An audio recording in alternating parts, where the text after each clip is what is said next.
আমি সকাল থেকে দুপুর পর্যন্ত কি কাজ করি চলো তোমাদের দেখাচ্ছি। আসসালামু আলাইকুম বন্ধুরা, সবাই কেমন আছেন? আশা করি সবাই ভালো আছেন। আমার আরও একটি নতুন ভিডিওতে আপনাদের সবাইকে স্বাগতম। আজকের ভিডিওটা খুবই আকর্ষণীয় হতে চলেছে, কারণ আমি আজ সকাল থেকে দুপুর পর্যন্ত কি করি আপনাদের জানাবো এবং দেখাবো। তো আজ আমি একটু ঘুম থেকে দেরি করে উঠে পড়েছি, যার কারণে আমাকে কাজগুলো খুব তাড়াতাড়ি করতে হবে। তো আমি সকালে উঠে প্রথমে মুখ হাত ধুয়ে প্রথমে দেখে নিই আমার কাজ কি আছে। তো আজকে দেখলাম অনেক কাজ বাকি আছে, তাই আমাকে তাড়াতাড়ি করতে হবে। তো আমি কাজে লেগে পড়লাম। তো এগুলো হচ্ছে ব্রয়লার মুরগির বাচ্চা। এখানে আছে মোট 600 মুরগির বাচ্চা।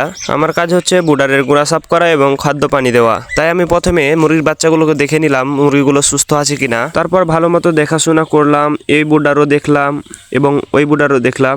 তো দেখে মনে হচ্ছে মুরগিগুলো ঠিকই আছে এবং তারা বিশ্রাম নিচ্ছে। তো আমি তাদেরকে দেখলাম এবং আমার কাজ শুরু করলাম। প্রথমে আমি যে খাবার পাত্র এবং পানির পাত্রগুলো আছে সেগুলো আমি বুডারের বাইরে রেখে দিলাম। একে একে করে আমি বুডারে থাকা সব খাদ্যর পাত্র এবং পানির পাত্রগুলো বের করে নিলাম বুডারের বাইরে। যেহেতু আমাদের এই ঘরে 2টা বুডার আছে, তাই আমি প্রথম বুডারের কাজ শেষ করে দ্বিতীয় বুডারেরও খাদ্যর পাত্র এবং পানির পাত্র বুডারের বাইরে রেখে দিলাম। তারপর আমার হাতে থাকা এই বালচা দিয়ে আমি সমস্ত গুঁড়া উঠিয়ে নিব। এখানে থাকা সমস্ত গুঁড়া আমি উঠিয়ে বুডারের বাইরে রেখে দেব। তো আমি যেহেতু একা, তাই ভিডিও করতে পারলাম না। আমি এখন একা সমস্ত গুঁড়া উঠিয়ে নিই, তারপর ভিডিও করব। তো আমি প্রথম বুডারের গুঁড়াগুলো খুব সুন্দরভাবে উঠিয়ে নিয়েছি। আপনারা দেখতে পাচ্ছেন পুরো বুডারটি পরিষ্কার হয়ে গিয়েছে। আর বাচ্চাগুলো কিন্তু খেলা করছে, আর আমি সমস্ত গুঁড়া উঠিয়ে এই জায়গায় রেখে দিয়েছি, সেগুলো শুকাতে দেব। আমি ঠিক একইভাবে তার পরের বুডারটিতে আমি চলে যাচ্ছি এবং এই বুডারেরও আমি সমস্ত গুঁড়া উঠিয়ে বাইরে রেখে দেব। তো আমি ক্যামেরা অফ করে আমি গুঁড়াগুলো উঠিয়ে নিয়েছি এবং আপনারা দেখতে পাচ্ছেন আবারও এই বুডারটিও পরিষ্কার হয়ে গিয়েছে এবং সমস্ত গুঁড়া আমি এখানে ছড়িয়ে দিয়েছি যাতে শুকিয়ে যায়। আবার নতুন গুঁড়া আমি বুডারে রেখে দিয়েছি এই ছালা থেকে। তো আমি এখন এই গুঁড়াগুলো আবার ছড়িয়ে দেব এই বুডারে। তো আমার গুঁড়াগুলো ছড়ানো হয়ে গিয়েছে এবং ছোট ছোট বাচ্চাগুলো অনেক আনন্দে খেলাধুলা করছে তারা। তো আমি ঠিক একইভাবে পরেরটাতেও আমি গুঁড়া ঢেলে দিয়েছি এবং সেগুলো আমি আবার সেখানে ছড়িয়ে দিয়েছি এবং বাচ্চারা খেলা করছে। আর এইদিকে আমার পোষা প্রাণীটি আমার দিকে তাকিয়েছিল সে খাওয়ার জন্য।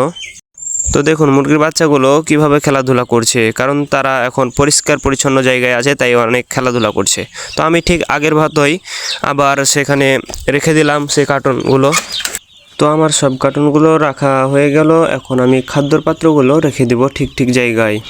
তো কিছুক্ষণের ভিতরে আমার সব খাদ্যর পাত্র এবং পানির যে তলাটা থাকে আমি ঠিক জায়গায় রেখে দিয়েছি। এখন আমার কাজ হচ্ছে পানি দেওয়া, তাই আমি যে সব ওষুধ দিয়ে পানি দেব সেগুলো আমি নিয়ে নিচ্ছি। তো আমি এখন এই 2টা দিয়ে পানি দেব। তো চলেন আপনাদের কিভাবে পানি দিই সেটা দেখাচ্ছি। তো আমি এই বালতিতে ঠিকমতো পানি নিয়ে নিয়েছি এবং এখন আমার কাজ হচ্ছে ওষুধ দেওয়া, তাই আমি ওষুধ মাপছি। আপনারা দেখতে থাকুন আমি কিভাবে ওষুধ দিই। তো আমার প্যাকেটের ওষুধ দেওয়া শেষ। এখন আমার বোতলের ওষুধটাও আমি ঠিকমতো ঢেলে দিলাম। এখন কাজ হচ্ছে সব ওষুধ ঠিকমতো পানিতে মিক্সচার করা। তো আমি অনেকক্ষণ ধরে ঘুঁটে সেটা পানিতে মিক্স করে দিলাম। এখন আমার কাজ হচ্ছে সেই পানি পাত্রে লোড করা, তাই আমি একে একে সব পাত্র লোড করে নিচ্ছি। তো আমার সব পাত্র লোড করা হয়ে গেলে আমি সেগুলো ঠিক জায়গায় রেখে দিয়ে আসবো। তো আমি কিছুক্ষণ এভাবে পানি লোড করি এবং দিয়ে আসি, তারপর আপনাদের দেখাচ্ছি। তো আমি কিছুক্ষণ এরকম করে পানি দেওয়া শেষে আমাদের মুরগির বাচ্চাগুলোকে দেখুন, তারা এখন নতুন পরিবেশ পেয়ে কি আনন্দে আছে। তো আজকের ভিডিওটা এ পর্যন্ত ছিল। যারা এখনও লাইক করেননি লাইক করে দিবেন। আসসালামু আলাইকুম।